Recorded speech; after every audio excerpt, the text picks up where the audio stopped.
measures.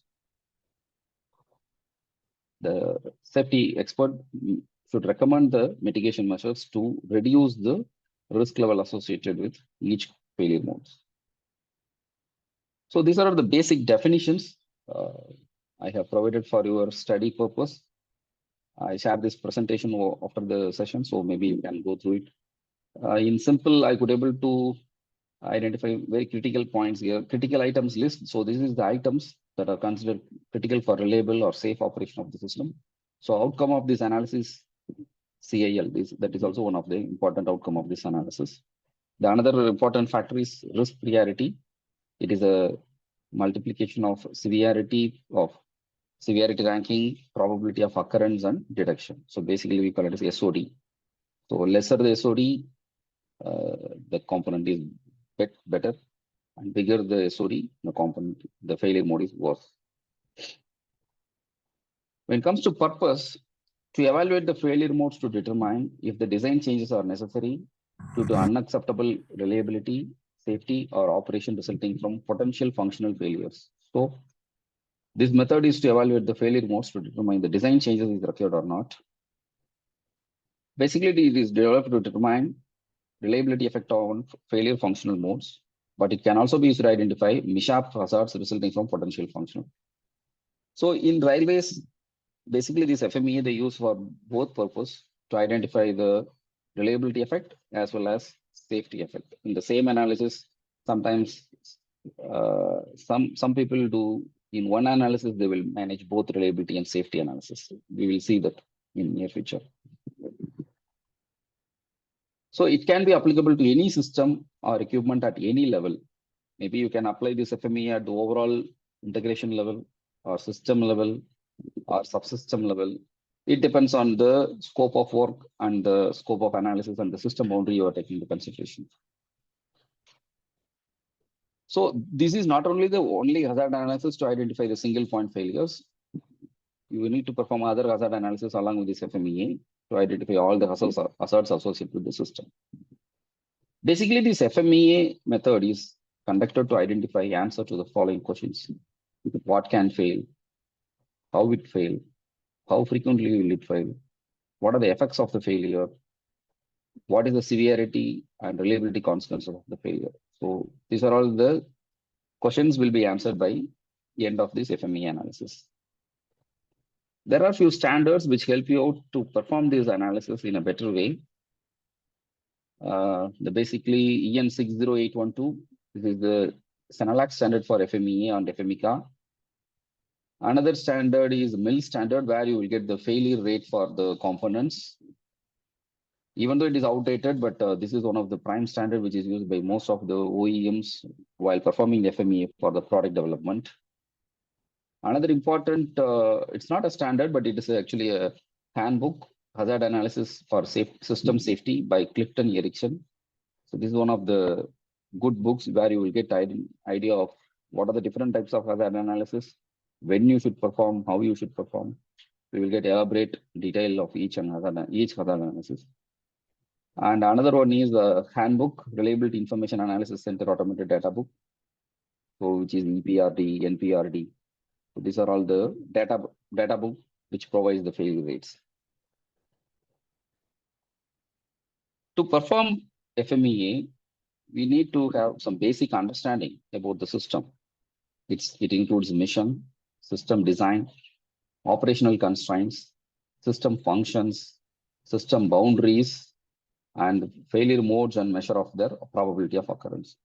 So you start with your FMEA, minimum you should have idea about all those informations about the system, which includes system breakdown structure as well, and also functional dependencies between the components or subsystems. So these plays a quite vital role before you apply FMEA to the system.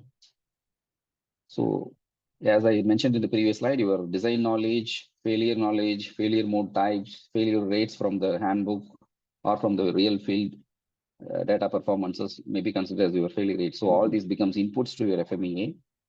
And the process includes your design, identify the potential failure modes for each of your functions or the components, evaluate the effect of the identified failures at the local level or at the overall system level, then document the process. So in the end outcome, you will get the failure modes, consequences, RCAL or the critical items list, associated hazards, and the risk level. Basically, there are three types of FMEA you can perform for any system. First one is functional approach, where you do FMEA for the functions, system functions. These functions can be at any level. It can be at the subsystem level or assembly level or at the overall integration system level. And the second approach is the structural approach. Basically, this structural FMEA is performed on the hardware, which focuses mainly on the potential hardware failures. And the hardware can be at any level. Again, it can be at a unit level, subsystem level, or LRU level. It can be any level in the system.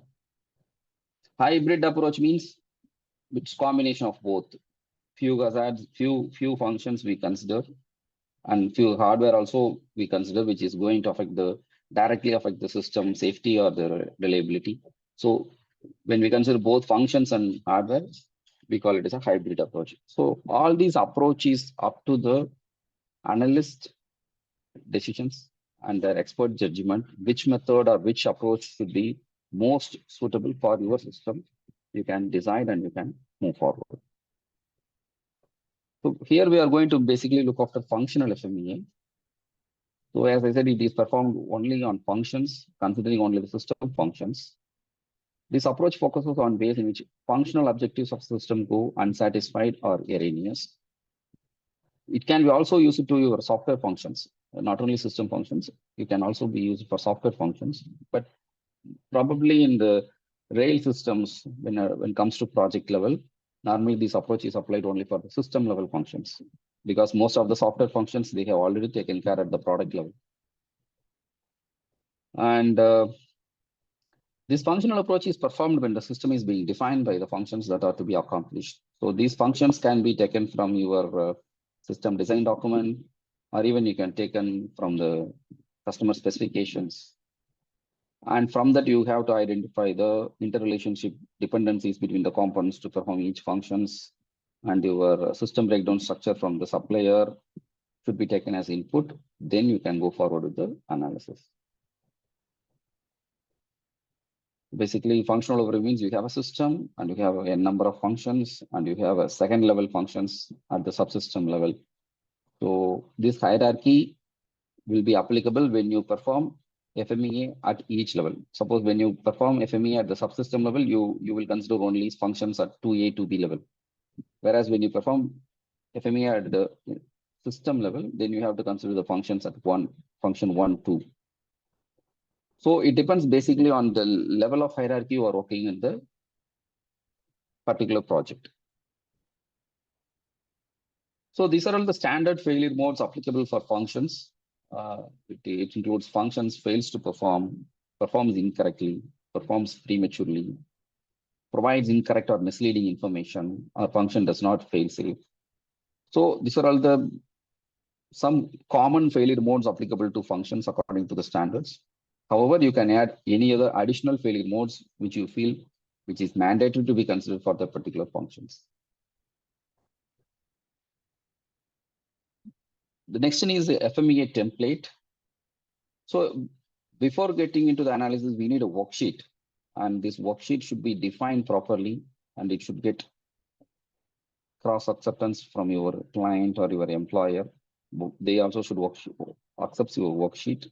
So let me share the worksheet template. So this is one of the type of template. There are various types of FMEA templates. You can define your own template for your project according to the project demand. Sorry. This is the basic FMEA template where you have system details, subsystem, mode of operation, what is the item. Suppose if it is hardware related, then you should mention item, or else it will become called as a function. Failure mode, failure rate. If you are doing a quantitative analysis, quantitative FMEA, then you need a failure rate, cost factors, immediate effect or local effect. System effect means what is the end effect of the overall system. Method of detection, what is the existing controls, what is the related hazards, if any, you identified, and what is the risk you identified. for that particular hazard and what is the recommendations. So this is the one of the very generic template recommended by standards. However, you can define your own template as per your project demand. Sir, Yes. any example can you fit in this one, sir, for the railway signaling point of view or CBTC systems? Take Yes, the sir. case of point machine or something, then start. Yes, sir. Obviously, I will share with you. I'm going to share the screen here for the real studies, real system FME outcome, FME reports. So you can see that. I Okay, will share thank you. it. So I also provided the definitions of each and every field for your reference. I'm not repeating here. Probably it is very simple and straightforward. But again, I provided here for your understanding. When you go through the slides, you will get more clarity on this. So when it comes to pros and cons, by doing this FMEA, what are the pros and cons? The pros is it is easy to understand and perform, and it is inexpensive. You don't need any expensive tools or any software to perform. And it's again, it provides the rigorous for focusing the analysis, and it provides the reliability prediction of the item. You can identify the critical item in the system. And commercial softwares are available, but according to my experience, simple Excel is sufficient and otherwise we have a complete understanding about the process and the implementation way. Simple Excel sheet is sufficient to carry out the FMEA. And for the cons wise, basically it focuses only single point failures. It doesn't concentrates on the multiple failures. And it is not designed to identify hazards unrelated to failure modes. It basically talks about only failure modes. Provides the limitation examination of human error. So it depends basically on the human being who is going to involve in the FMEA. If human being makes error, obviously there will be some mistakes in the analysis that we cannot avoid. And it doesn't take care of the internal and external influences like EMI or EMC constraints or any other external interferences has not been taken care. And this needs extensively, we need an expert team to carry out this analysis. So basically the outcome of this analysis is purely dependent on the team who is going to perform it. The common mistakes normally when they do FMEA, the common mistakes are they don't use the structured approach with the standardized worksheet. They use haphazard way, they don't define the worksheet clearly, and the worksheet is not cross-vetted with your client or you have any reporting authority. They also third-party consultants. All these people should work together to define the worksheet first before getting into the analysis. Or else insufficient information will be taken into consideration during the analysis time. And another mistake is if you don't involve the design team to take participate, there may be some mistakes in the understanding from the safety perspective. You may miss or you may overseen some dependencies between the components in terms of functional dependencies. So you should always involve the design team as part of this analysis. And you are not fully investigating the complete effect of a failure mode. We have overseen the outcome of the failure modes sometimes. So these are all the common mistakes in the FMEA. So I have taken here the sample system as PSD. Most of you people know in Metro, PSD is one of the system protects the people to prevent the people get into the platform from the platform to track. So we are going to see the sample system here, PSD. I'm going to share two type of systems having two different approach of FMEA. So you will get more clarity how it has been implemented for the same system in two different projects based on the client demand. So basic functions of PSD, automatic all door open, automatic all door close, all door closed and locked status, interlock override. So these are all the major functions performed by PSD. So let me jump into Excel sheet.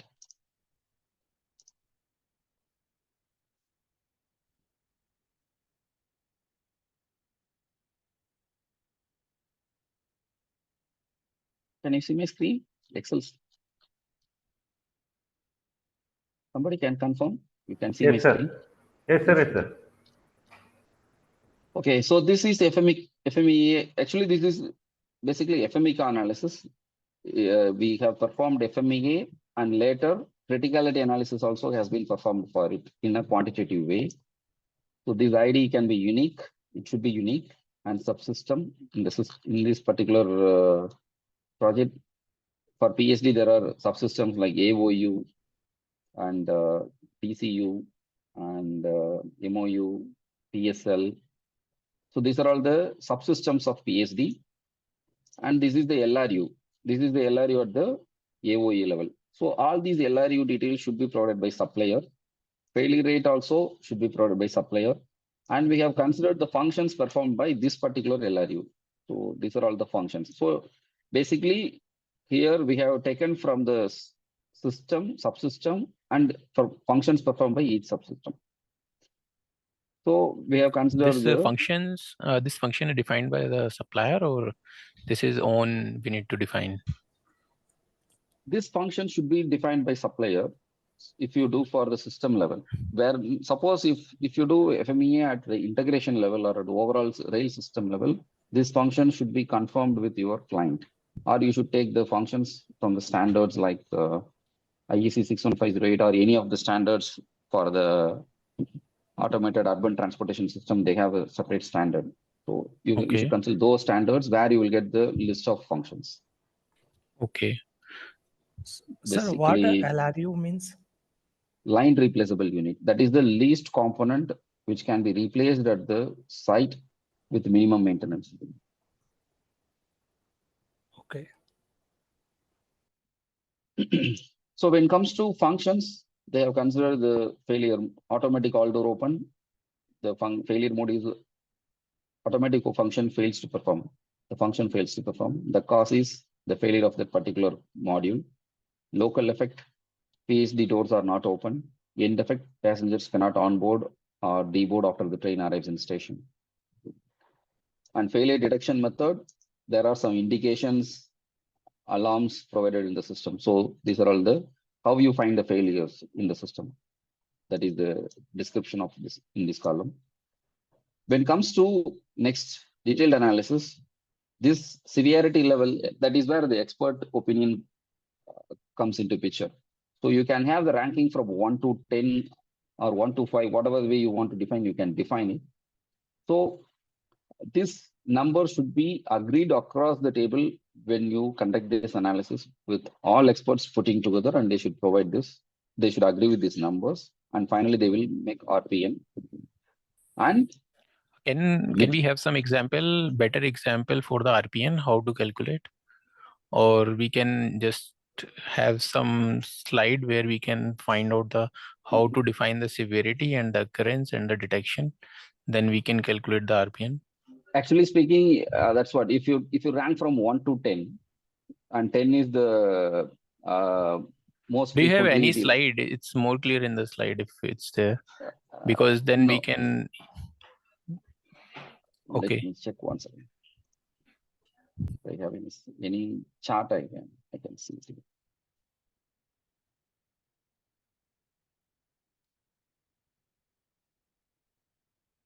Okay.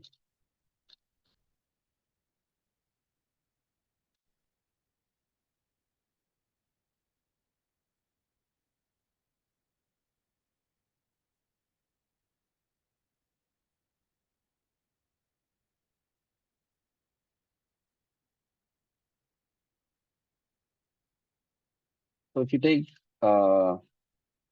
these are all the LRUs and the functions. When it comes to SOD, you can see here. So severity, we have the ranking from 1 to 10. 1 means no effect. 10 means hazardous without warning. So these details should be provided by client, or you can take some reference standards where I have referred some standards, right? There is one standard for FMEA. One second. In the coming slides, we will see. This MIL standard 1629. So this is specifically for FMEA, where you will get all these SOD numbers and the category of SOD. So the next one is detection.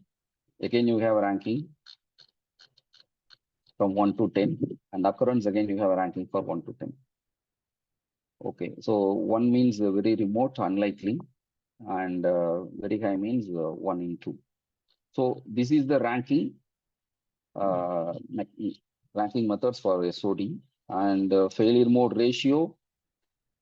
This failure mode ratio should be provided by supplier based on the past project experiences. Suppose if they supply the same system to any other client and they have the failure data, out of the failure of the total system, what is the failure rate of this AOU?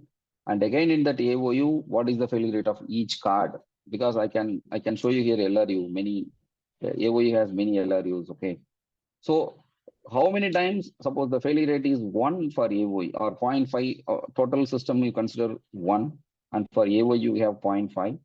In that 0.5, what is the failure rate of each and every card or LRU? That should be provided by supplier. Or else, if you are doing first time, then we should go for assumption. You apply equal probability for all.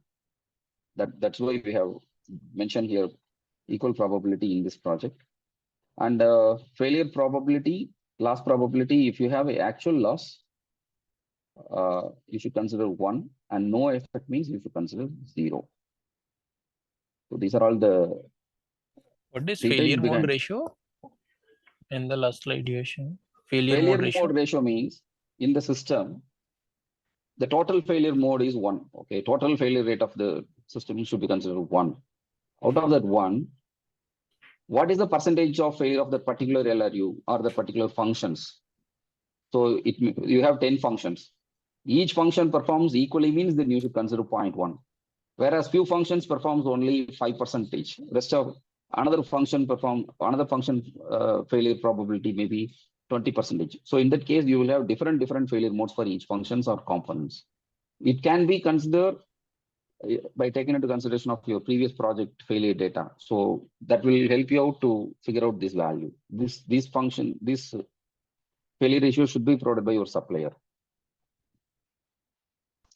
Loss probability means after as part of the effect, what is your effect, end effect? If you really lost the function, then you should consider 1. Or if there is no impact, then you should consider 0. Or between any loss, like only indications, still I could able to perform the degraded operation or something, then you consider between the values 0.1 or 0.1 to 1. All these are assumptions. You can define while performing the analysis. You should define what is your assumptions and what is your justification for that. Then end of the day, your client and ISA should accept it. So this way you can, this is called actually semi-quantitative. Semi-quantitative means SOD is not a quantitative method. It's basically semi-quantitative. You provide the numbers on your expert opinion or expert judgment, and you arrive with the RPN. Whereas if you want to perform quantitative, then you have to take the failure mode ratio from supplier, loss probability based on the effect of the function failures, time, and finally you will multiply all these, you will get the failure rate of each. Summing up all these things will give the criticality rate for the particular LRU. So finally you will arrive the criticality rate for each and every component, and you can define the ranking of particular LRU, whether it is the most critical component or least critical component across the system. Sir, how we get the failure rate of the failure mode, particular failure mode? This one? Failure rate, sir. This is lambda? Yes, sir, lambda.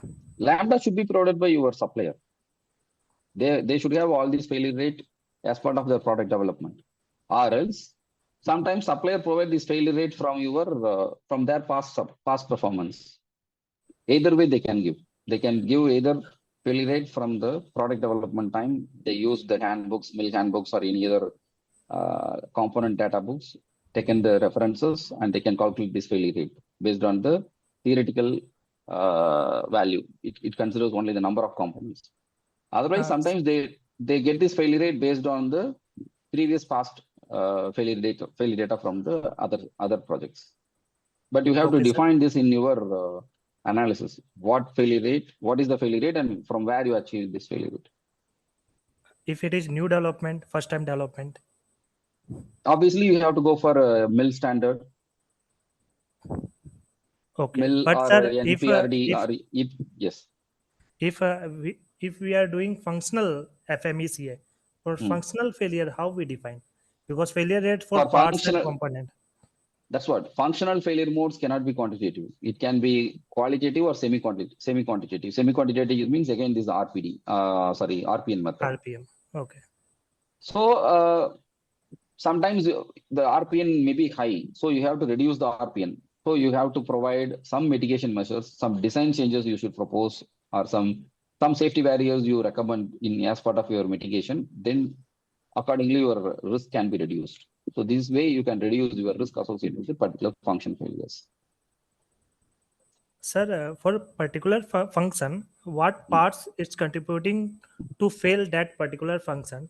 Based on that, we can quantify the failure rate of particular function. That is how we did here in this project. But normally functional FMEA, I show you in the other one.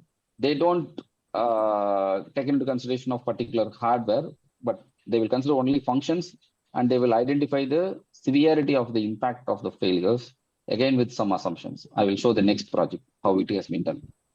Okay, but what I told like that also we can do. We can quantify the functional failure also. Yes, that is called as a hybrid approach. You are considering both functions and the associated hardware taken into consideration. You are performing the analysis. You got Okay, it? sir. Yeah. Got it, sir. So any doubts so far in this sheet? You want to see anything here? I'm repeating. So you have the system level, you have the LRU level, and each LRU has one failure rate. Functions performed by LRU has been taken into consideration. Failure mode for each LRU you can take into consideration. What are the causes for that?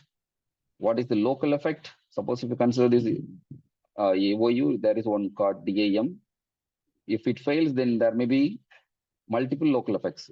One could be a PSD door open without door open command, and PSD door closed without closing command. PSD doors not opening at all. PSD doors not closed at all. PSD doors are closed and locked. So these are all the local effects due to the failure of one module. And the end effect can be again different. Train cannot enter into the station, or passenger may fall on track. For the another failure, there may be train doors closed while passenger exchange, possible injury to passenger.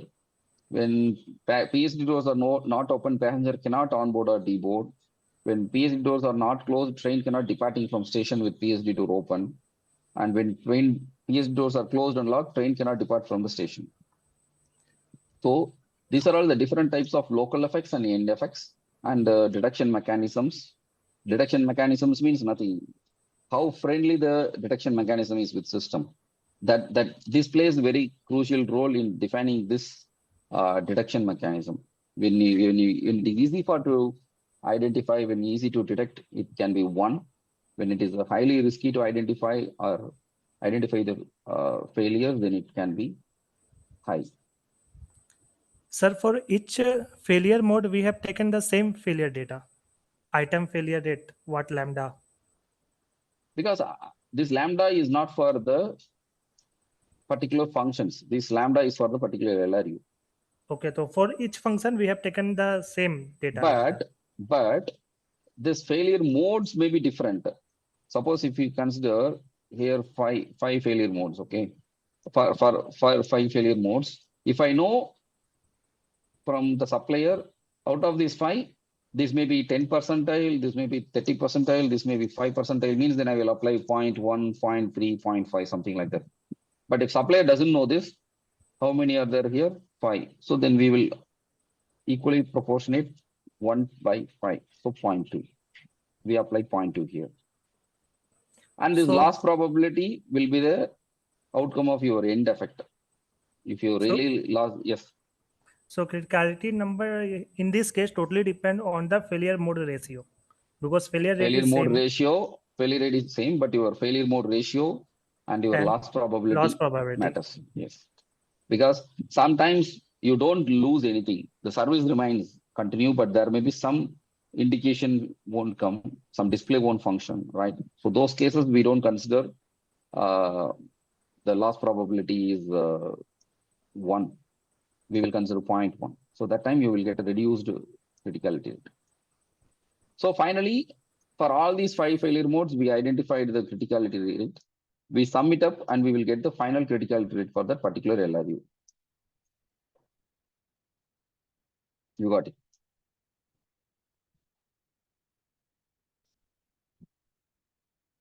So this is how we have to arrive the criticality ranking for each sub-assemblies or LRU in the systems. So we'll get into the next one.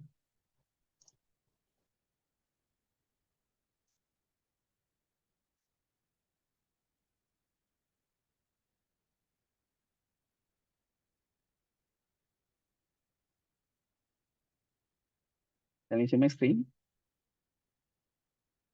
Yes, visible. So this is another method where we are doing the FMEA for the same PSD system, but the terminologies are different. They call it as PSD, here it is APG. That's all. So here again, they consider the functions. And the another important thing is normally this FMEA is applicable for normal operations. Emergency or degraded operations, normally they don't need to consider, because this is another, we are considering only the single point failure when system is working normal. So emergency thing, we don't need to consider. This I missed to mention here, but in the slide, but please take a note. You should consider only the normal operation. And this is the failure mode, glass breakage. This is what they consider both hardware as well as functions. So here they have combined both failure modes, LRU, cause, local effect. Suppose if we take automatic screen door, function is separates the platform area from the ART lane. Operating mode normal, failure is glass get broken, glass assembly. Cause may be the poor quality of the glass, local effect. Glass assembly may detach from the door structure, possibly for glass shards to be present on the platform. Subsystem effect, no adverse effect to the APG operation.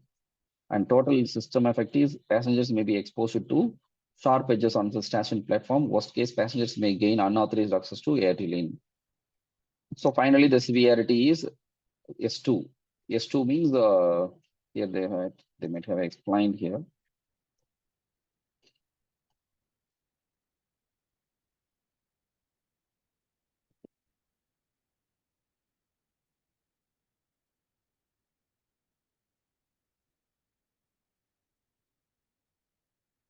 S2 means critical. So there can be an injury or single fatality or significant damage to the environment. So this criticality, this ranking of this severity, frequency should be defined for each and every project. This can be provided by your employer, or you can take reference from the Senelec standards. So they have already identified some hazards, so they provided for reference purpose. And detection means by visually inspecting, you can identify this glass breakage. So there is no indication for glass breakage. And available actions are faulty ASD will be cordoned off, isolated through LCKS. So these are all the existing mitigations. And level 1 maintenance is you have to replace the faulty ASD glass assembly. Here again, they consider the failure rate of that particular door, quantity, number of doors. This is what the failure mode ratio. They call it as model apportionment. They call it as point. They call it 0.5. Usage is your time. 70% they used, and total failure rate. They multiply all these, and they will get the final value. And the frequency, they have identified here both severity, service severity, and category of frequency. Because this project client has not asked for the safety related analysis. They asked only service related FMEA. So that's why they have identified the failures which is affecting the service. So finally, by performing this kind of analysis for all these subsystems, LCP, APC, APDC, these are all the subsystems of the APG system. And finally, they have arrived the RCAL. These are all the reliability critical items. They identified the items here. And they have provided the justification. And they don't have any ranking requirement in this project, so they have not provided any ranking. Since it is having the service severity, which is have the failure modes, which is having the service severity S1, S2, they will consider. The rest of the things they don't consider as the RCAL items. So it depends, the methodology depends on the way, the approach, what you have taken for your system. It may not be the same. There are different types of approaches. So here we have seen the two approaches for the same system for different projects. So this is not applied to the emergency cases, right? Normally FMEA, they don't consider for emergency or degraded operation, because you should consider this analysis when the system is working normal. Okay. And how we are, like, if we don't consider the emergency cases, how we are mitigate those cases? Because there is high probability that we don't consider the emergency cases, and the probability of the emergency cases. Yeah, yes, please. The emergency case, normally in rail systems, the first failure makes you to go to degraded mode. Okay, so we are not considering the degraded mode, we are considering only the first failure. The second failure or the subsequent failures, we don't consider in this analysis. And in emergency, suppose this emergency going to seriously hit the safety or seriously going to hit the service affecting failures, those times only you should consider. Otherwise, we need not apply this FMEA for emergency, all emergency failures. Emergency is always going to impact the service, right? Doesn't it? Suppose for other, what you can say. Let's take an example of train. Maybe it's more clear because everyone is from railway. But the emergency cannot be applicable for your subsystem level, right? Or when you conduct this analysis for the very system level, very basic system level or assemblies, then your emergency won't come to the picture at all. But FMECA is also going to apply for the train level as well, right?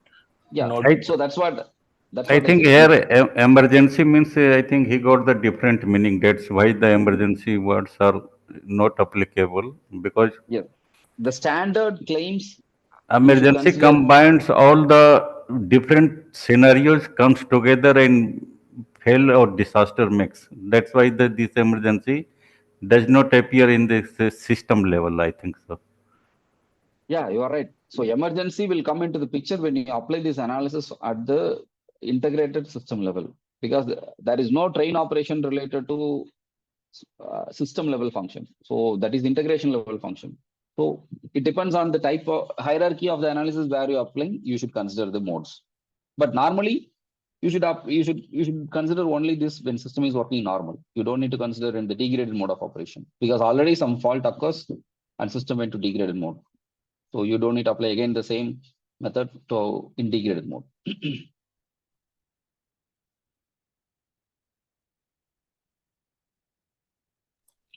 This is mentioned in the standard for the emergency cases, is not going to apply the FMECA? It is our assumptions. Your client should accept. Only assumption. Okay. Yes. It depends on the project to project. You should define. Maybe I can show you some document where you can, the structure of FMEA, how it looks like.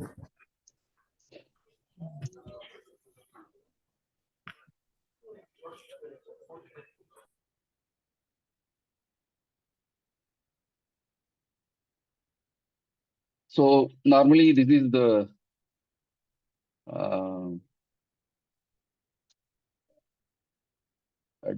document which talks about the FMEA. So you should define the methodology, system breakdown structure, FBD, all these diagrams and FBD should be taken into input and analysis. And you should define the criticality rankings for frequency, for severity. And this is again provided by the client for this particular project for the fault category for the service failures. and the worksheet definitions, and you have to define your assumptions. What are the assumptions you have taken, and failure data, as I told, from where you got this failure rate of these items. So those discussions. Then you will go to the worksheet analysis. Then you have to define here. As I said, the ranking is not mandatory in this project. So we just mentioned the summary of the failure modes related to service impact. So how many components have serious service impact?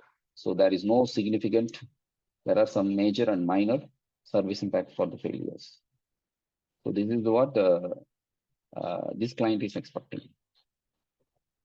Whereas for safety purpose, again, there are failures which is having S1, S2, S3, S4. So those numbers we identified and we mentioned. By taking this S1, S2, we said it is a safety critical items. And when consider this fault category, if it comes under FC2 or FC1, we call it as a reliability critical items. So this is how the categorization has been taken place.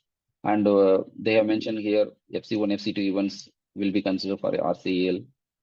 SEL, they will have a different document. So in that they again explain what are the factors will be taken into consideration for identifying safety critical items list. So this is how the report has been produced for that particular system. Got it. This document was 50126 or 128, sir? 128, no, basically for FMEA, in 126, you will get these risk categories. If nobody provide, if your client doesn't talks about your risk categories, you can take from 126. 128 is not applicable here. Whereas other standards, what I mentioned in the slides, you can refer. MIL standard 1629, you can refer for the understanding of FMEA. And also there is the EN standard for FMEA separately. MIL is outdated, whereas EN is the latest one. You can refer EN standard. Okay.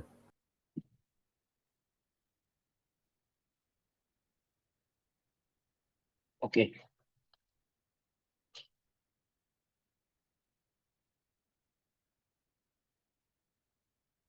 So, any questions from the forum? Sir, in last FMEA, you have calculated a total failure rate with some formula, base failure rate with some multiplication factors. Yes. So can you explain again that what is the formula for that, or what factor we need to multiply? You asked me about the second one?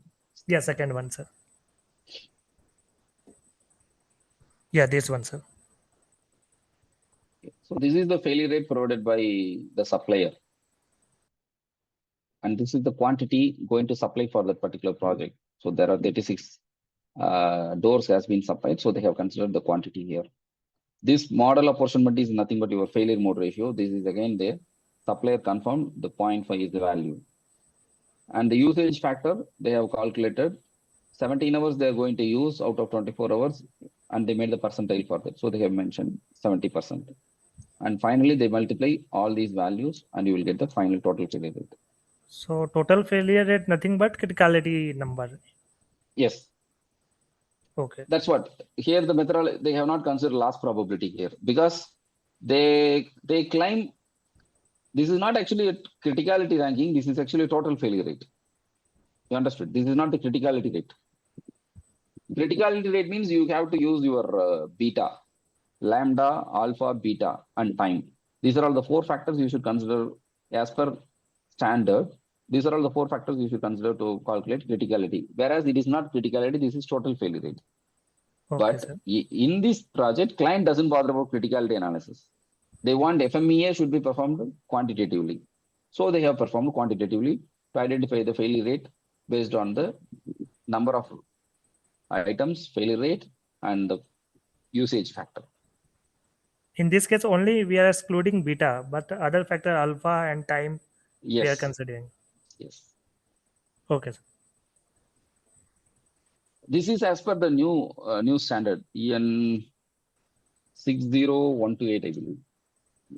Oh, sorry, 60812. Okay. 60812. I mentioned in the slide.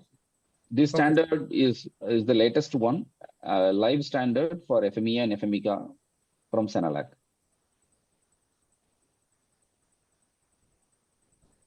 Got it? Okay, sir. Fine. So, any other questions? I could see some chat. RAC is actually a data book where you will get the failure data for the electronic related and non-electronic related items.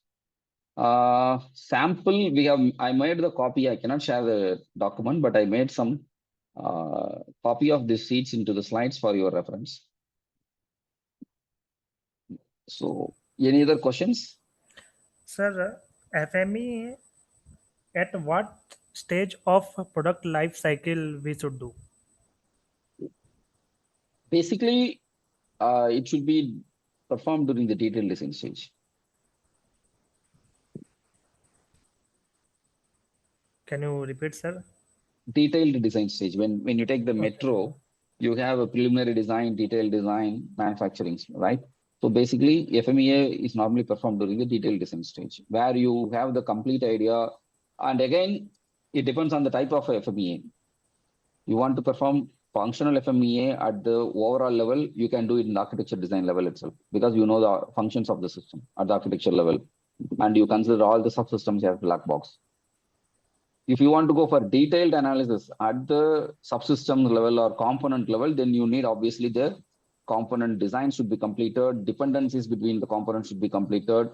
So how you design the system, you cannot design the system directly, what you can say, immediately you cannot get into the detail design. First you do the top level design, then slowly you are going to implement the design at the next level to component level. So same way you can perform this FMEA multiple times across your life cycle. I'm talking about product development. I'm not talking about rail systems or metro systems. When it is a product development, you can perform this analysis at various stages, and you can do this FMEA at various methods, functional method or your component FMEA. According to the current status of the current stage of your development, you can perform this FMEA multiple times and you can arrive with conclusion. Okay, we can But- start from concept phase and we can conclude in final design stage. Yeah, you can concept is very, very primitive, because in concept phase, anyways, you are doing other hazard analysis. So concept phase not required, but maybe in the architecture design, you can do. Okay. In the architecture stage, you may have defined your overall system functions, right? So that time you can do functional analysis for your overall system. And sir, some cases we export a hazard also from FMEA. Yes, suppose if you have anything, but normally this FMEA is not identifying hazards. This is to identify the critical components or the critical items which is going to affect your service. And probably there won't be any export from FMEA to other. Okay. I have not encountered as per my experience, but I don't think so. Because the outcome is mainly to identify the critical items list, right? They are not going to find any mitigations. But we suggest some mitigation for failure mode. That mitigations normally related to your design changes or maintenance. And that failure mode can create hazards also. So That will be taken care in the other hazard analysis, right? You have SSHA, you have OSHA, you have IHA. So that will be covered in the other hazard analysis. so because in some case client asked to trace the hazards from FMEA. So that's why I'm asking. You can trace. Suppose if you have related hazards, you can refer in FMEA. That's nothing wrong. But normally it will be covered in the other hazard analysis. Normally from FMEA, we don't export other than the design changes. Means again, it is our system. We are only going to make the changes, so we don't export. If it is related to operation or maintenance, then we will export to our operator. That's all. We don't have anything to export to third party like interface hazard analysis, other systems related hazards. Okay, sir.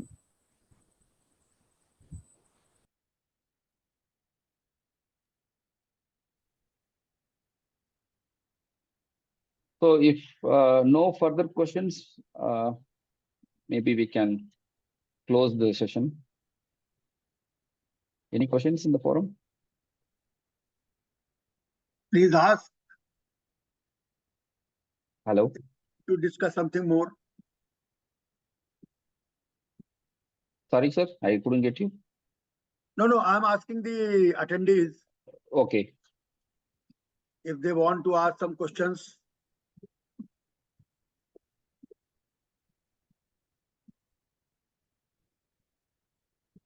Okay. So And can if there no, be some exercise be given on this? mm, actually, I have not confirmed by Dr. Goundan in this regard. Let me talk to him, sir. If anything is there, I will give some exercise. Maybe if we have any evaluation sessions, we will provide the questions. Okay, so if there is no question, then we can have 15 minutes break and then let us start our session at 3:45. Okay? Okay, so thank you all. Thank you all for joining this Thank FMEA you. sessions. And I'm going to share the slides. You have my contact details in the slide. If you need any further discussions, any support, you please be in touch with us or Rail Edutech. We will guide you. We will help you out to come out of your understanding. Thank you. Thank you all. Thank you, sir. Thank you.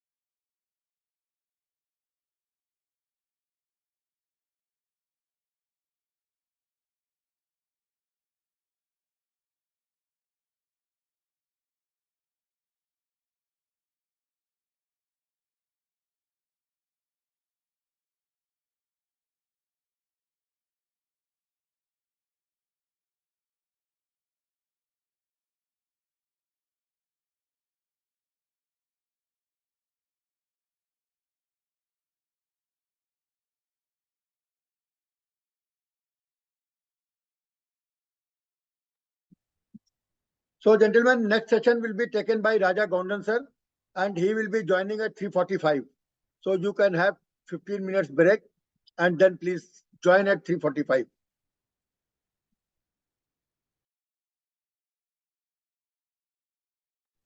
Okay, sir.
So the next session is on FTA.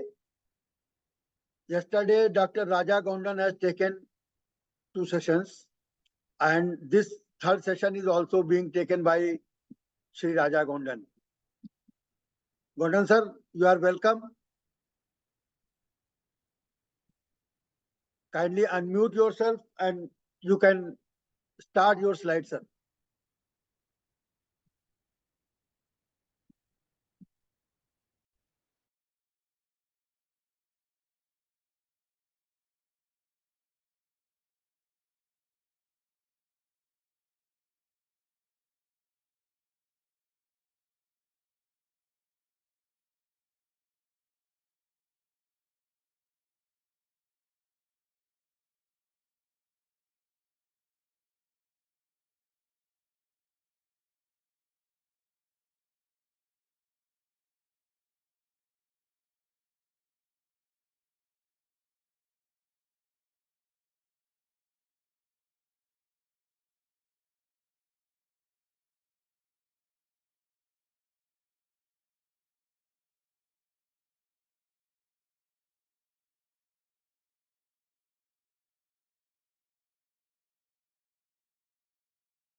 Good afternoon. Good afternoon, sir. Is the volume okay? Good afternoon. Yes, sir. It's okay. Is the volume okay? Yes, sir. Okay, good. So FMEA is over. Huh? Did you get any example from the railways? The FMEA I had requested you.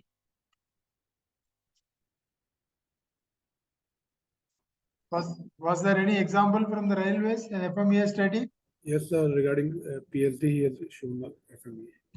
Which one? PSD. Platform PSD. screen. Platform screen door. Huh? Yes, sir. Oh, good. Okay. Okay. So today, is my screen visible? Why? Visible, sir. Yes, sir. now it is sir. visible. Is visible? Okay.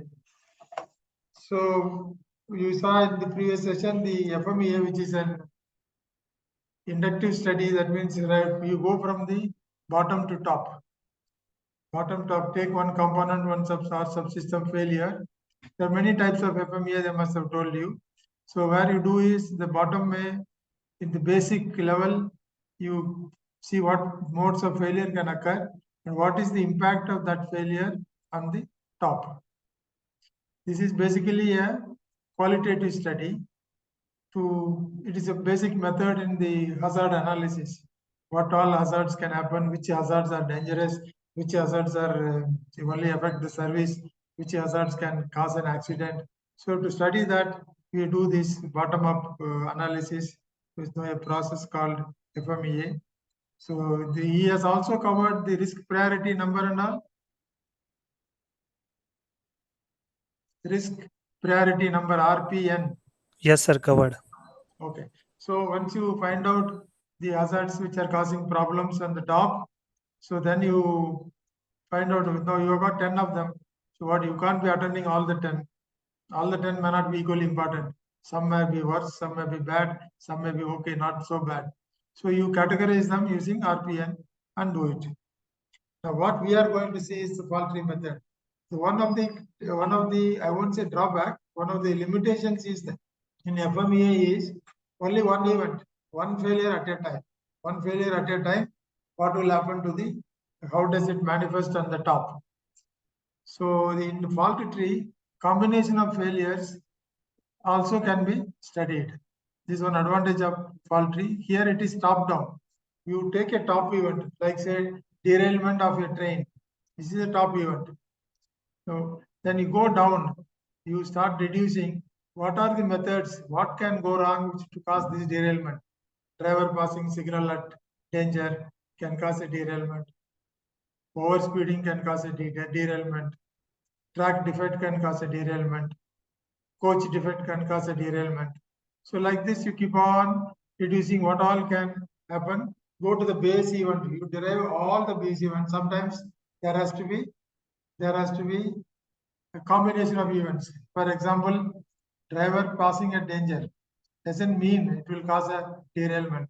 Driver has to pass the signal at danger. At the same time, the speed also has to be high. Unless both of these events take place, the derailment will not take place.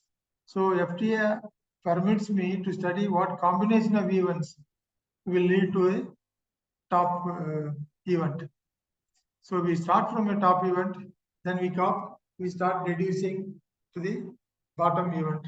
And with the bottom event called the basic event.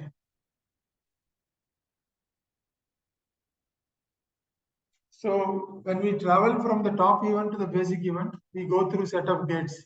Since it is a combination of events, so it has to be combined through something. What is the combining element is the gate.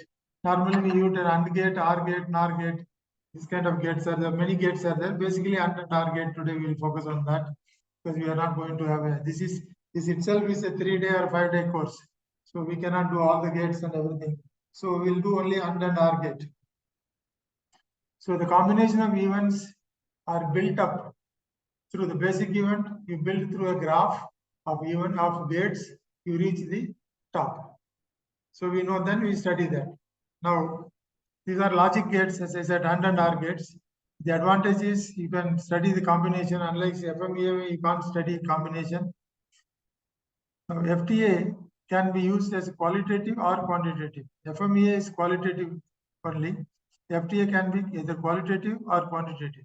In qualitative, what I do, I only study, okay, this event, if it happens as a basic event, this top event I can expect, or this top event is a result of so-and-so basic event. So I must pay attention to that the basic event does not take place. That is one way. I'm interested in knowing what all can go wrong and how. But in quantitative study, I can study what is the probability of a derailment, for example. What is the probability of a derailment given the basic events? The probability of driver passing signal at danger, I know. The probability of a bogie becoming defective, I know. The probability of a wheel problem, I know. Like that, the track defect probability. If I know all this probability, then I can find out what is the probability of the top event through the combination of gates. So Sir, FMEA also can be quantitative or qualitative. FMEA basically qualitative. Only the RPN portion of it is quantitative. There is another technique called FMECA. Yeah, sir, FMECA. Yeah. Criticality analysis. There a little bit of quantitative analysis is used. Yes. Okay. So the quantitative technique in FTA is used to predict failure rates, like failure rate of an equipment. We are going to see today what is the reliability of a, let's say, I've given 2-3 examples. One example is the EI, electronic interlocking. Electronic interlocking system I have. So I want to study the reliability. One way of studying the reliability is, yesterday we saw the RBD. Through the RBD method you can do. Another way of doing is you can even do through the FTA. Actually, FTA, you have any FTA you can convert to RBD, any RBD you can convert to FTA. So we are going to see today one or two examples. One example is the EI, electronic interlocking reliability, a full system. How do you come to conclusion of the reliability using FTA? This is an example of a power supply system, basics of FTA. As I said, it is a quantitative deductive method. So it works in the failure domain. That means the basic event we start from what is the probability of failure, or what is the failure rate, or what is the probability of unavailability, all negative. Whereas in RBD, it is all positive. What is the probability of the signal going through? Here, what is the probability of failure? Not signal going through, probability of failure. So the basic inputs can be all negative. Failure probability, failure rate, unavailability. So these are the inputs.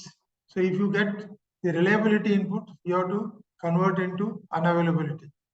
So if you get failure rate, yes, you can use it. We will see there are some difficulties in using failure rate in certain circumstances. Then you have to convert that into failure probability and use it in the FTA. Then using this, then go into further details. What are the things, what combinations can fail, where you have to pay your attention to improve. So the Boolean logic is used in combining AND gate and OR gate logic. So most of you must be knowing already. So popular logic gates are OR and AND gates. See here, this gate on the top here, this is an OR gate symbol. This gate on the left hand side is an AND gate symbol. Then this is the basic event symbol. There's some symbols used to denote the gates and the events. So AND gate symbol is on the left hand side. So the AND gate logic is if there are two probabilities or two events happening, what is the probability of the output, the combination of the P, A and PB both happening at the same time. See, some events will happen only if these two occur. As I told you, the driver passing signal at danger, the driver has to pass the signal at danger and his speed also should be high. Then only a derailment will take place. Otherwise, it won't. If he passes the signal at danger at a slow speed, no derailment will take place. So it is an AND logic. So probability P, A and PB, probability of A, as driver passing signal at danger, and probability of B, the speed being high. If these two, what is the combined probability? Combined probability will be PA and PB. PA and PB. So here the dark area, the combination of intersections is called the Venn diagram. It's the combination of the PA and PB. This is the AND probability.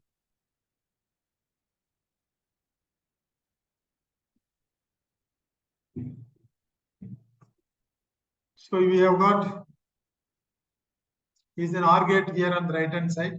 You don't worry about the quantity of the values inside. The basic are the two basic events. This is an OR gate and this is the output. We will see how to calculate these things later. Probability, as I said, failure rate, unavailability are input of basic events. Probability of what? Probability of failure. Unavailability, which again I said negative. Failure rate again is negative. So these are the input to the things. Now there is a simple equation called the basic reliability equation, which is used to convert the inputs to the desired parameter. For example, yesterday we saw the reliability equation is R equal to e power minus lambda t. Now we know that reliability and unreliability, the sum will be equal to 1.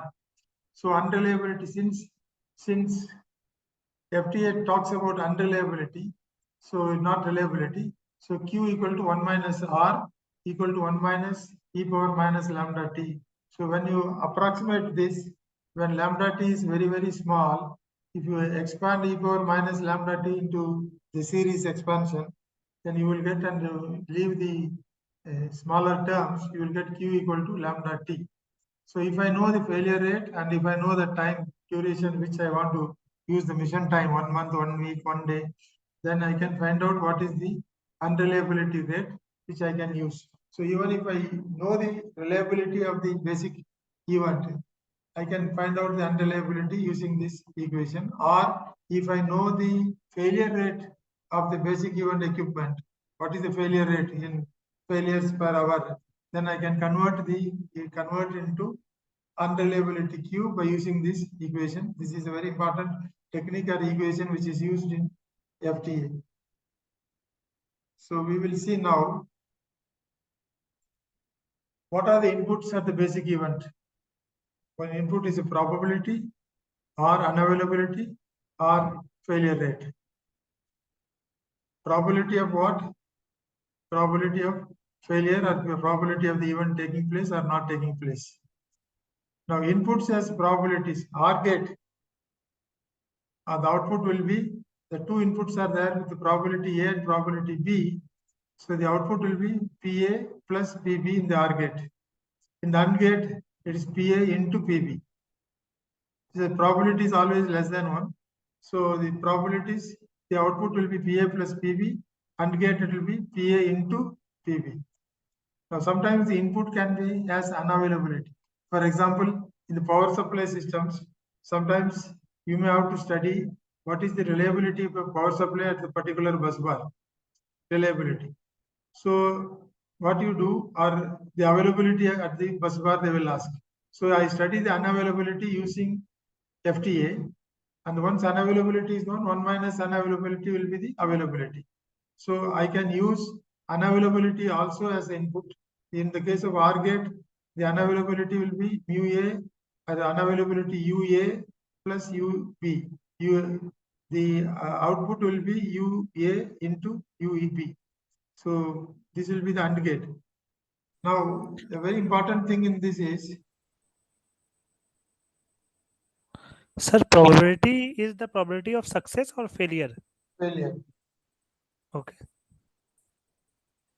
So it is unavailability, na sir? If probability of failure is Yeah, if unavailability. if two things have to fail, the output will be, both have to fail, then the output will fail, right? Yes. So inputs are probability are there. For Failures success, are 1 minute. For success, you don't need both to be available to be success, is it not? Two inputs are there. The success will be any one available and success, right? yes, sir. In failure, both should be unavailable, then only I will fail. Yes, sir. Is it not? Anyway, you will get some clarification when we do some examples. So now the logical OR gate system. Now the more important is failure rate. Sometimes you know only the failure rate. Failure rate of the basic equipment you have got. We yesterday we saw in this thing, the basic equipment is a card, a series of cards. I can find out the lambda from the design from the handbook. So failure rate is available to me. For example, let us take you don't know the mission time. So I have got only the failure rates. So can I go through the top event? What is the failure rate? I'm trying to ask the question whether the basic event failure rate is available. How do I proceed with these two gates? This is the question. So if the failure rate is known, now we know that yesterday we saw the reliability of the system is R1, R2, R3, and if I substitute that E into, so we know that the lambda system is lambda 1, lambda 2, lambda 3, lambda 4. That means the reliability of, if in the gate, if I put, if there is an OR gate, if there is, we are talking about OR gate now. See the heading, it is OR gate. In the OR gate, is the input lambda, three inputs are there. The total output will be lambda 1 plus lambda 2 plus lambda 3. It's simple, straightforward. Failure rates are available, so I get the total failure rate at the output of the gate. So the problem comes, what happens if it is an AND gate? I have got only failure rate. I have got only failure rate as input. So I have got an AND gate. So I have to decide what is the AND gate failure output. It's quite complicated. So one of the problems in this is, so let us see what is the problem first. Now the probability of the reliability of the combination, yesterday we saw 1 minus of R1T, R2T, R23 like this. So now take the case of component, take the case of components of failures. Now the three components let us take. It doesn't matter, n components. So a lambda 1, lambda 2, lambda 3. Now I want lambda actually. I don't want reliability or unavailability. I want lambda as the input given to me. So I want to know the lambda of the system. Lambda of the system I want to know. The reliability is given to me R1, R2, R3 of the subcomponents, and they are in parallel. This is also given to me. Now I want to know what is the lambda failure rate of the combination. Yesterday one of you asked this question also. What will be the failure rate of the combination lambda? Not the reliability. Reliability, the equation is here. This equation is reliability. Now how do I get lambda? Lambda, there is in reliability studies, there is one equation like this. Lambda is equal to 1 by reliability into the derivative of the reliability function. The reliability function into the derivative of the reliability function with a negative sign is lambda. This you can prove. So no problem, it's very fairly simple proof. So for now you remember this. Now I know RP, I have found out in the equation above. So if I substitute this, I can get lambda. So I do this exercise to get lambda. MTTF, yesterday we saw 0 to infinity RPFT. We got this 1 by lambda 1 plus 1 by lambda 2 minus etc. for MTP. But we didn't work out what is the lambda P, lambda system in parallel. If two components are in parallel, what is the lambda of the combination? So using this equation, this here 1 by Rf into dr by dt, we get the lambda of the parallel combination as something like this. Now there are two observations. One observation here, even though we started with lambda 1, lambda 2 are constant, they are not varying with respect to time. They are constant parameters. The combination lambda is a variation of time. See, it's a function of time. T. Everywhere it's a function of time. It is not a constant. So if I have simple two components, lambda 1, lambda 2, which are constant and connected in parallel, I get the combination lambda, which is time dependent and which is not constant. This is one of the things you should know when you do starting with a parallel. So if a parallel AND gate lambda p is given, it's very difficult. It's a very involved process to do it. It's a very involved process to do it. So how do we circumvent this? In OR gate, it's lambda 1 plus lambda 2. In AND gate, it is not lambda 1 into lambda 2. It is this. What we have put. The AND will give you this. So and if you have 3-4 inputs, it becomes very complicated. So how do we overcome this? Any questions so far? If probability of failure is given, there is no issue. AND gate, you add the two failures. In OR gate, you multiply two failure rate probabilities. You keep on going like that. If unavailability is given, no problem. Add the unavailability in an OR gate, multiply the unavailability in AND gate, and keep proceeding to the top. No issue. But if the basic event is in lambda, if it is OR gate, all are OR gates, you are safe. No problem. I keep on adding it and go to the top. But in between, if I get an AND gate, then you are stuck. There are methods to do it. It's not that you can't do it. I'm not dealing that. There are methods to do it, how to get the lambda at the AND gate. So there are other methods also. You can do that. Sir, So, yeah. Sir, my question is probability of failure and unavailability is different thing. Probability of failure and Unavailability. unavailability different thing, correct? They are different. I'm saying if your input can be in the form of unavailability also, example I gave you, in a substation, 132 kV input is coming and 33 kV output is going. The question will be asked to you is, please find out the availability at the output. All the parameters for the transformer, circuit breaker, etc., is given.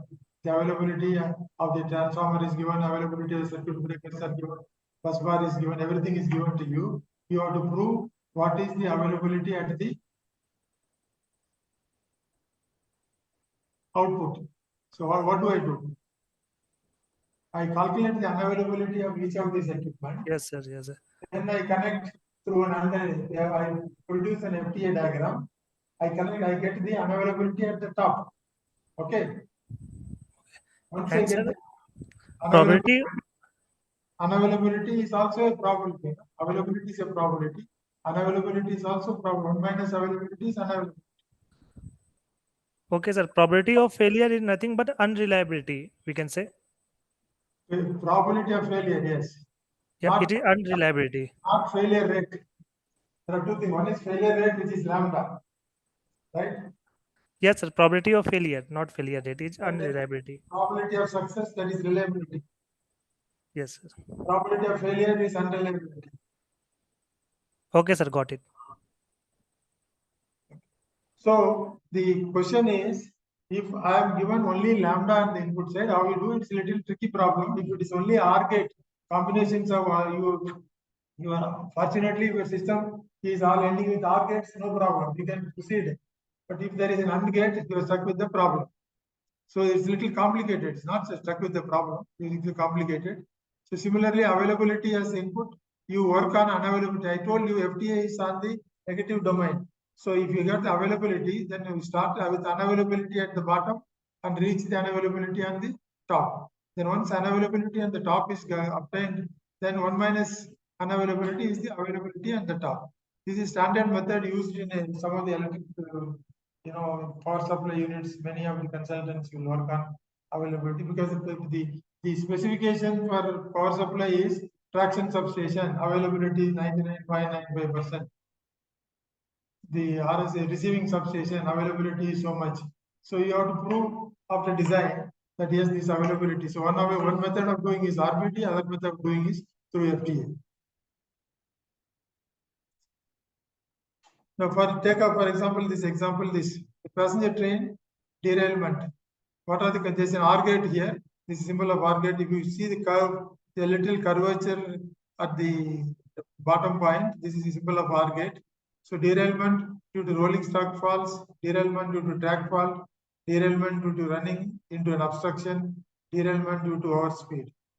This all can be derailment due to track faults can be broken rail leading to derailment, buckled rail leading to derailment, track twist leading to derailment. Now, if I know the probabilities of this, let's say this basic given here, 3 of them, I've given probability of 4 into 10 power minus 9. How do I get this? From the railways have a lot of statistics, lot of information available with them. So from there you can work out what is the probability of track twist, buckled rail, broken rail. So you can find out how many are happening in a given period. You can work out the probability. So once these are known, so what will be the top? 6e into 10 power minus 9, 3 into 10 power minus 9, plus 4 into 10 power minus 9, 6 plus 3, 9 plus 4, 13. 13 into 10 power minus 9 or 1.3 into 10 power minus 8. Right? See, these are all failure probabilities. Please note, this all track twist is a failure, buckle is a failure, so these are all failure probabilities. So I get a failure probability here. So similarly, derailment here, derailment here, derailment here. If I know all these basic given parameters, I get the top event. In this case, it so happened, it is an OR gate, it is simple. In this case, even if it is an AND gate, there is no problem. You can multiply. Okay, it's a probability event. It is not a failure rate. See, the failure rate is given only is a problem. So from what I have told you, any clue, supposing I am stuck with lambda only given, which is failure rate, and I got an AND gate. How do I overcome this? From what I have told so far, I have already dealt with this. If you remember, I remember the reliability equation I told you. Unreliability equal to 1 minus lambda t, right? Lambda is given, that is the failure rate. So I can convert these lambdas into unreliability Q and then keep on proceeding. Now, what is the T I use? T you can use the mission time, you can take 1 year, 1 month, 6 months, whatever you want to do. That should be given. Okay. Then you can convert the lambda into unreliability and proceed with your FTA.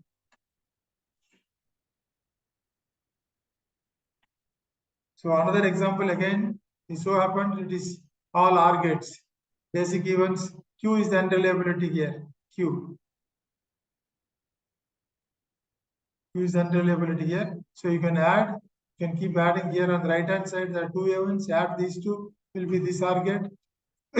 Left hand side, two events, you use these two, you'll get another OR gate, again another OR gate, so it goes to the top event. You can work out this.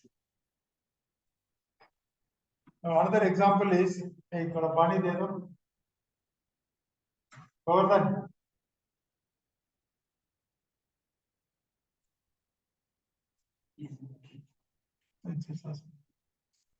So another example of FTA is for a signal operation. So there is a processor is there, which is electronic interlocking processor. So you got input relays, and the signal is released or signal is made to go to green. If the signal has to go to green, then this here there are 4 relays I have shown. All these 4 relays have to be up, safe side up. If any one of them is wrong side failure,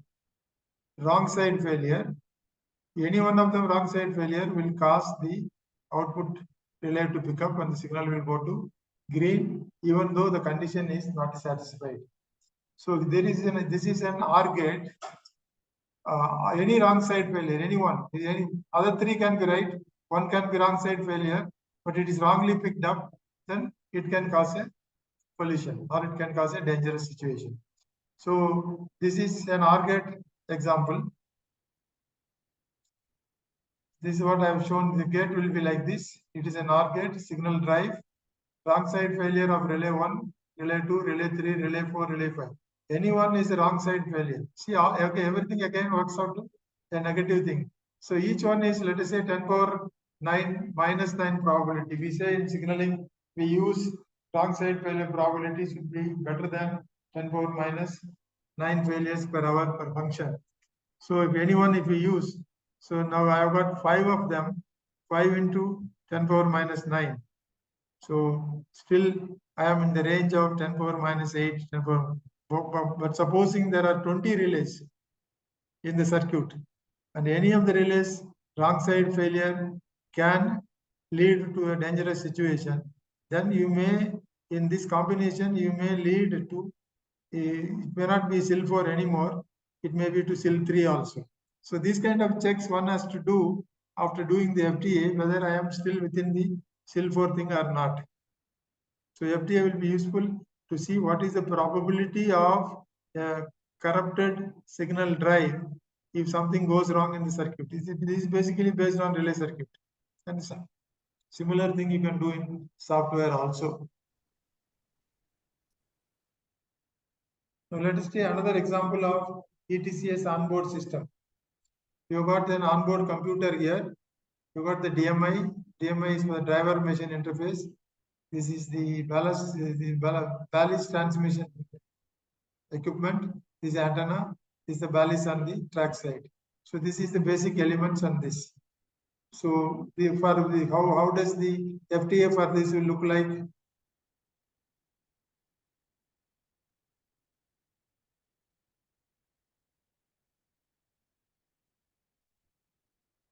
Here you will see that the loss of antenna, failure probability, loss of antenna, failure of antenna, meaning probability is 10 power minus 9. Loss of ballast transmission mechanism, this again 4 into 10 power minus 9. Failure rate, not probability here, it is FR is failure rate, I correct. Lambda is given to you. Loss of EVC, loss of DMI, loss of this thing, that is the failure rate of this. Okay. So if I do all these things, so the overall will be, now because the lambda is given and it is an OR gate, because any one of them failing will lead to onboard loss. So I can add all the lambdas. So you can add all the lambdas, still you will get, you are fairly good with the cell 4 requirement. So the important question here is, how do I get the failure rate? The failure rate, yesterday we said how to do the failure rate for each of the component. You break down into small systems, small components, go to the handbook and get it.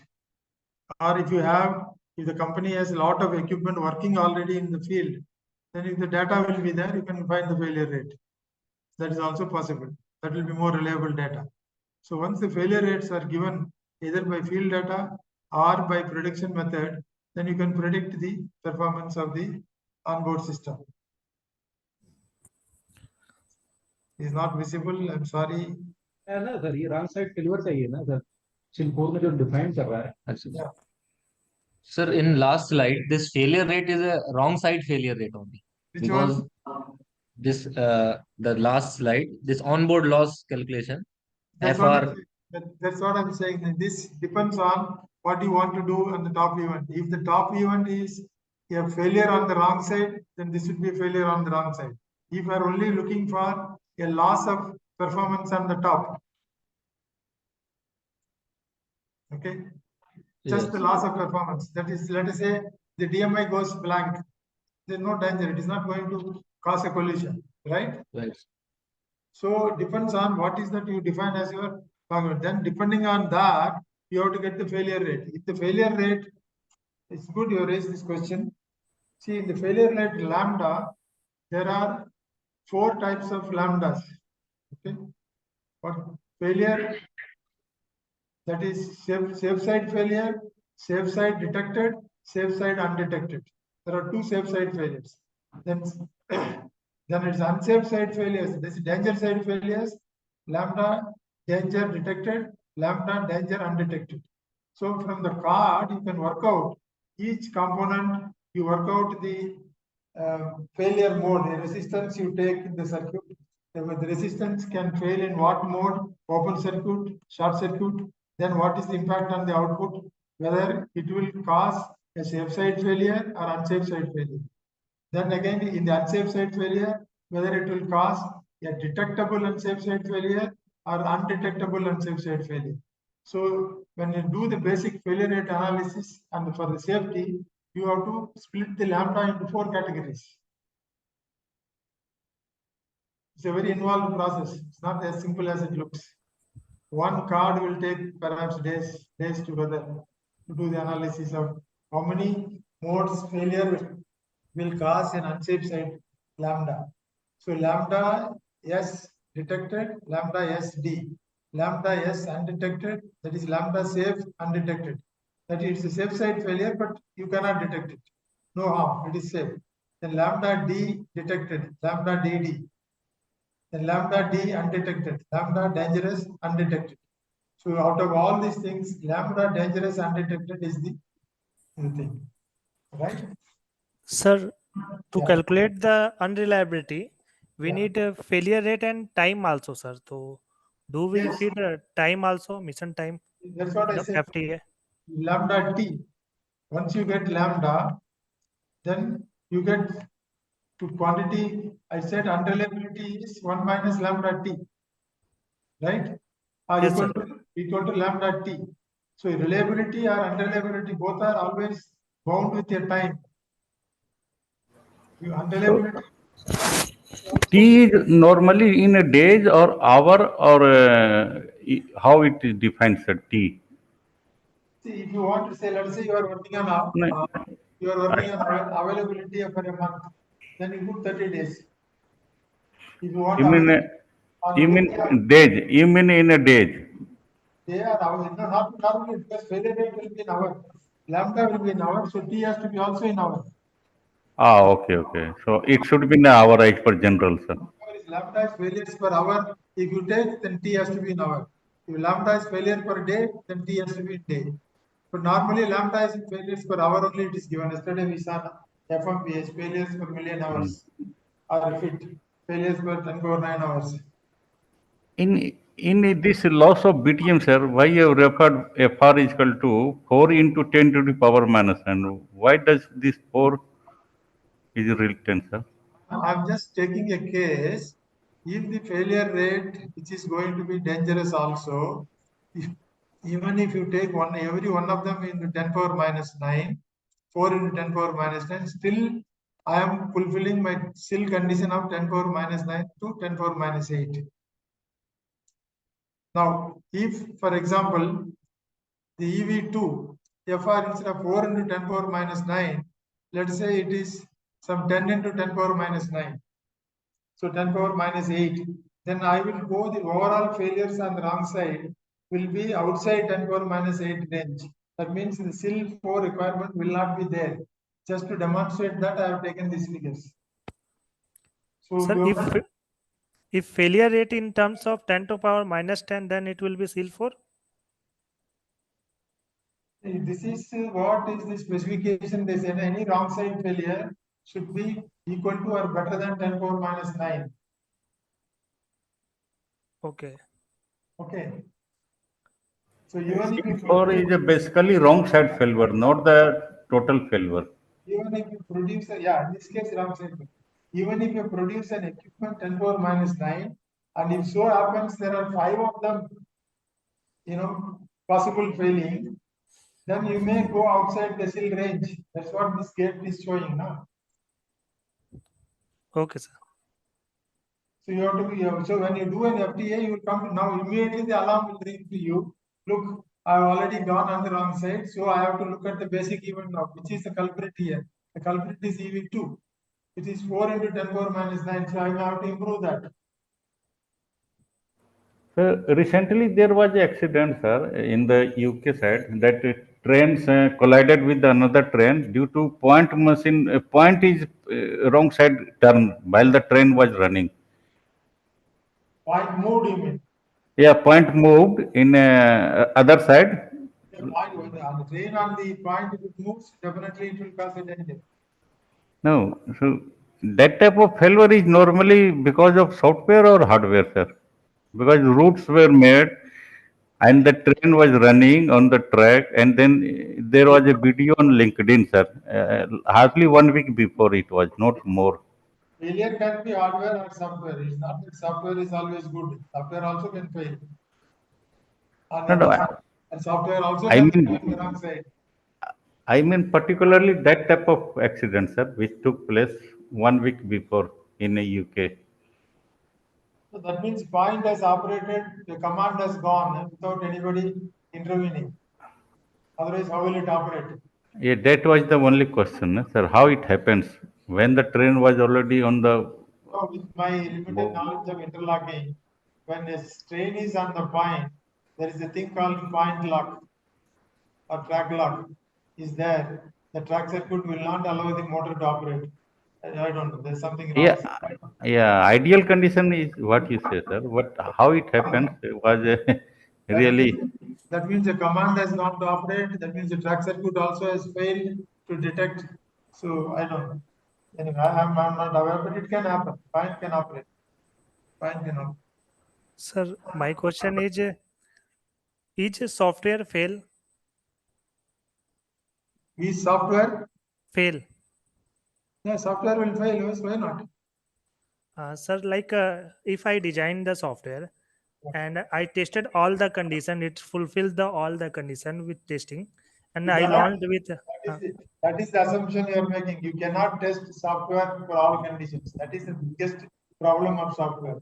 I will give you a simple example. For example, if you have got 2 relays, okay? 2 relays, you have wired hardware. What you do, you pick up these 2 relays and you wire it and you produce an output. Okay. In software, what will you do? You will put a AND gate, this A and B. 2 inputs are there. Now this has got only 4 combinations. 2 inputs, 4 combinations, 0, 0, 0, 1, 1, 0, 1, 1. So 4 combinations you can test. No problem. Take a station which has got, let us say, 30 devices, signals, points, track circuits, etc. So there are 30 devices. What is the possibility? How many combinations it can have? It can have 2 to the power 30 combinations. You think you can test 2 to the power 30 combinations? Just not possible. Once lifetime also won't be enough. 2 to the power 30 combination to test in electronic interlocking. So software fail due to the design error, means there may be some code. That is why your first second lecture was there, no? Safety management. I don't know whether they taught you or not. Safety management. So when basically where there is a software involved, and I know that I cannot test the software fully. It is impossible to test. That is a fact of life. I told you an example. 2 to the power 30 combinations. How will you test? In wiring, hardware, I can test it. Physically, I can go and see the wire. Software, zeros and ones, I cannot see it. So I don't know which combination will come and will produce a wrong thing. So It can be done by automated testing. Whatever you do automation, then also it will take years to go there. You 2 to the power 30, you just see how many millions it is. That is very simple yard. You got a bigger yard. If you have 50 functions are there, it's 2 to the power 50 combinations will have to be tested. Anyway, that is why the EN standards 50128, it's a software requirement, how the software should be written, what tools should be used, how the software is to be tested at the macro level. So all this, if you, their assumption is, if you do all these things as per 50128, then there is the missing of testing all the combinations can be taken care. So that is why 50128 is very important. When somebody makes a software, writes a software, this 128 requirement has to be thoroughly studied. In hardware, it is much easier to do it. In software, it is very, very difficult. So that's where 128 is important. So the standard lays down how to overcome this shortcoming. Yeah, please. Yes, sir. Means software failed due to the design error. Yeah, it is user only design. Yes. Yeah, it is not fail like physical component due to wear and tear and all. No. It doesn't shake. It doesn't smoke. So no problem. I don't know anything about it because you at least machine means it shakes. A noise comes. I know there is something wrong. If smoke comes out, I know there is something wrong. Software means neither it shakes nor produces noise nor produces smoke. So means it's failed because of design error, not with heavy uses or heavy load. Once correctly designed, everything is perfect. It will be good, provided in maintenance there is no EMI, there is no EMC interference. So they also can change the software, EMI, EMC interference. That's a very complicated thing. So if I make a software correctly, and then if I put it in a lead box so that no EMI, EMC comes, then it will work for any number of years, unlimited number of years, it will work. Okay. Nothing like a physical component. Nothing like the physical component. Problem is testing is the problem. So now let us see.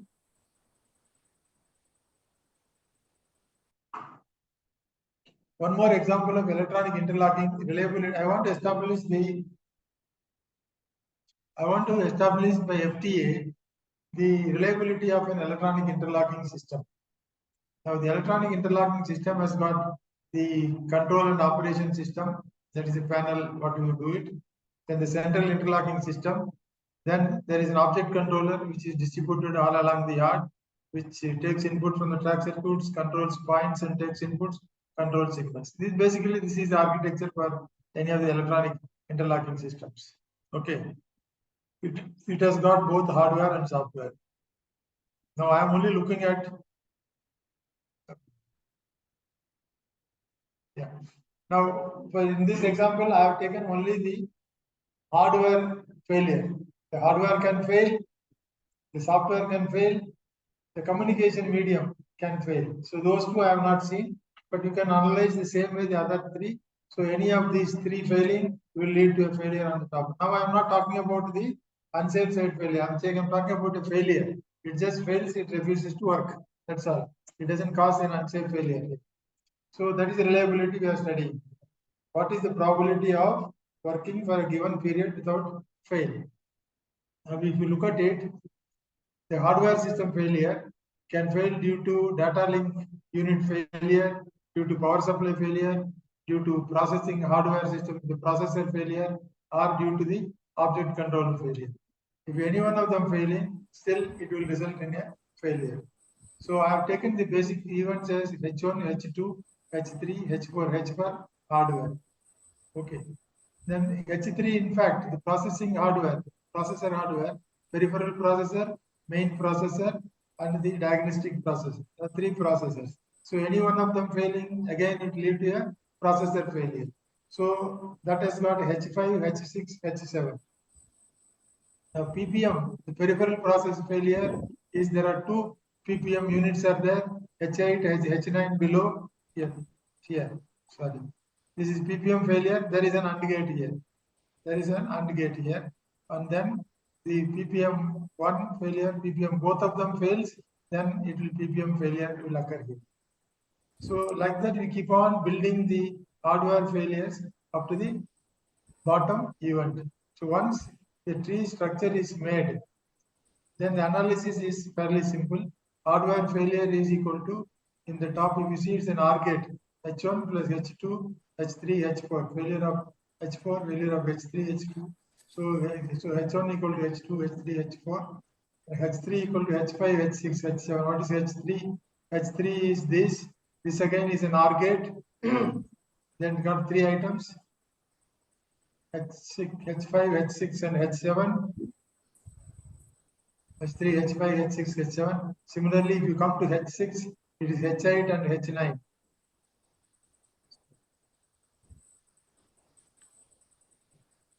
Now, see H8 and H9, I am saying H6 equal to H8 and H9. It is failure, it is a probability I have taken here as all the all H's are a probability of failure. So probability means I can multiply. If it is lambda, I can't do it. So similarly, you do this for all the questions, so H1, everything you substitute, you get the failure rate. So similarly, the object controller, if you take, so there is a point controller, there is a signal controller, there is a track circuit controller. Any one of them failing, the object controller will fail. Then again, point controller, you've got point failure. Then there's a link failure, that is a cable connection to the point. Any one of them failing, this will fail. Signal controller again, signal failure, signal link failure. So you can detect for a track circuit reading. So everything you can take out. So H4 equal to OC, and OC is equal to OC1, 01, OC2, OC3, and OC1 again is OC4 and O6, O5, O2 equal to O6 and O7, O3 equal to O8 plus O9, O10, O11, O12. So all the, if I do all these failure rates of these things, so how do I get these failure rates? Either as a manufacturer, I have my past history, so I have accumulated and keep it with me to convince my client, look, I have got thousands of my installations working. From there, I have taken the data. Or you have to work from the basics like what yesterday I told you, and then prove this. This is a failure, not unsafe site failure. But if you have to do an unsafe site failure of the AI, the same thing applicable, but you have to take whether this will lead to an unsafe site failure or not. H1 will lead H2, so it will be different H1, it will be different H2, it will be different H3. So it will lead to an unsafe site failure. So separate tree you have to make. Sir, suppose one basic event is a software failure. Yeah. So Now, how we this is HW. Software, similarly, you have to make a tree structure. The software, Yes, sir. FTA is there for software also. Sir, my question is how we quantify the software failure? How we get failure data of software? I don't know. I have no idea of this. So probably one more lecture, Ajit Panda will come. You ask him, he is a software man.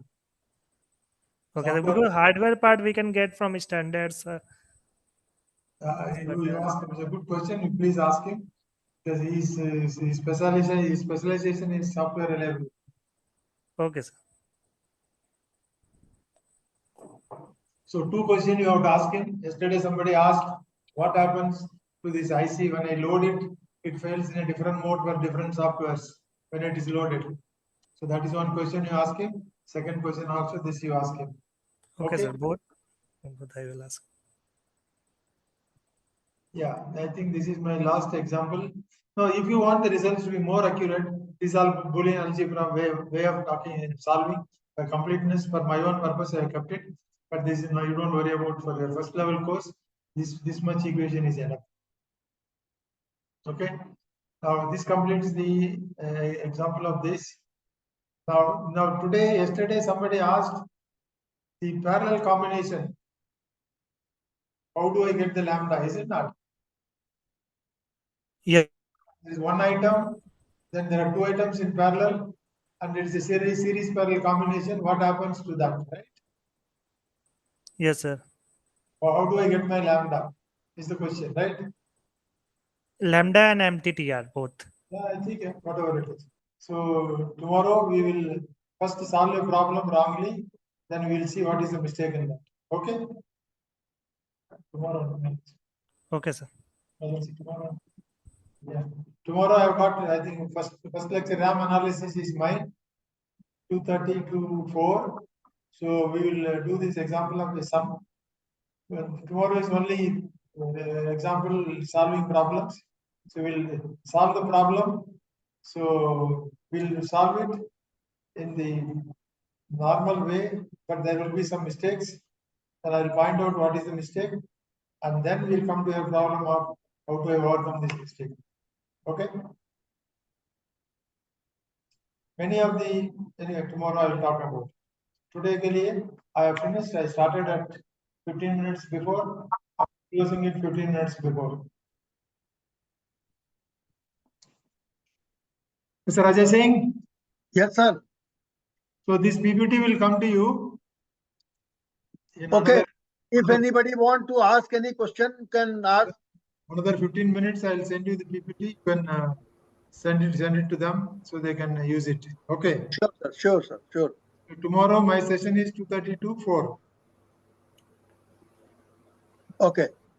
So I will come at 2:30, 4 Is o'clock. there any question anybody want to ask? Yeah, you can ask today, you can ask tomorrow also, no problem.